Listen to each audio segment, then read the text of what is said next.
Reagan says to the world leaders. Pay attention to this because it plays a part in today's what's happening today. Which unites all the members of humanity. Perhaps we need some outside universal threat to make us recognize this common bound. That is going viral. It's being featured everywhere. Everybody is asking me about it. And that is this piece of video you're seeing here with people pointing out that this guy looks to be holding what at least appears to be a fake arm and a fake hand.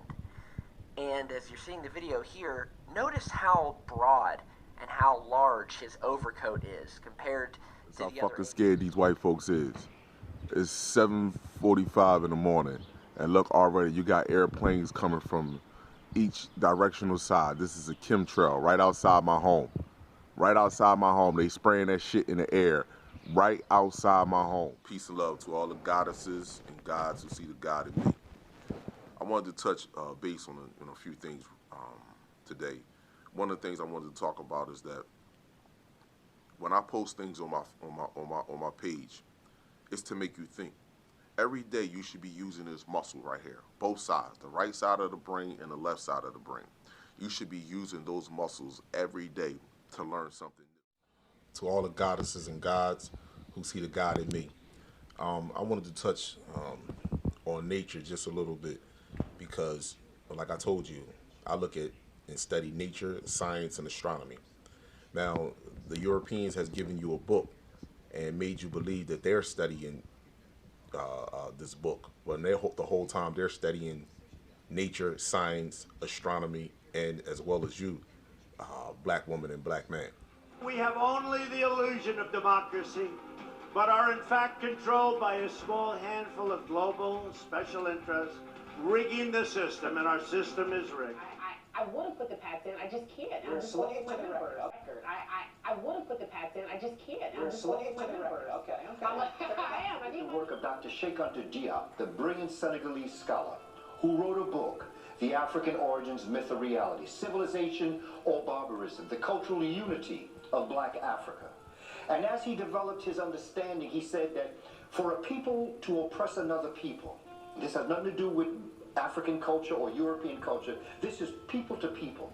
If you want to oppress a people, there are three things that you take from them. You take their history, you take their language, and you take their psychological factor.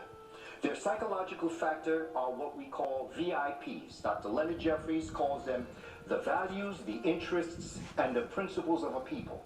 Take those from them. Take their history, take their language, take their values, interests, and principles, and then superimpose your history, your language, your values, interests, and principles on them, and no matter what conclusion they come to in the challenge they face, they will always act in the interest of the oppressor that took their history, language, and their values.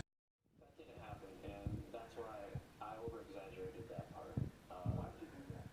Friends, family, how are you? I wanted to touch base with y'all today because I wanted to drop some information here. I was talking to a loved one or a friend the other day, someone that I once held dear to my heart, and all they can, when they look at me, is they remember the old me, and couldn't fathom for 1 second that I'm not that dude that used to run the streets. I'm not that dude that used to destroy his community and his people. I'm not that dude, because that was something that was indoctrinated in me, something that was forced upon me to believe that it was cool, but it's not. When you turn on the TVs as a youth, you see the action hero movies, Menace to Society, old dog turning the gun to the side, shooting, everybody selling drugs, having fun. You know what? That's supposed to be the life for African Americans. That's supposed to be the life for black people. That's not our life. It was never like that. We never killed each other. We never sold drugs to each other. We never lied and deceived one another. We cared and loved one another. We're going to talk about something called melanin. It's what everyone is concerned about in the world. It's what they have a meeting about every 3 to 5 years. Germany, Italy, France, the U.S., they meet every 3 to 5 years and have a melanin convention and discuss the latest research in melanin. They have never invited a black scientist to that meeting in history.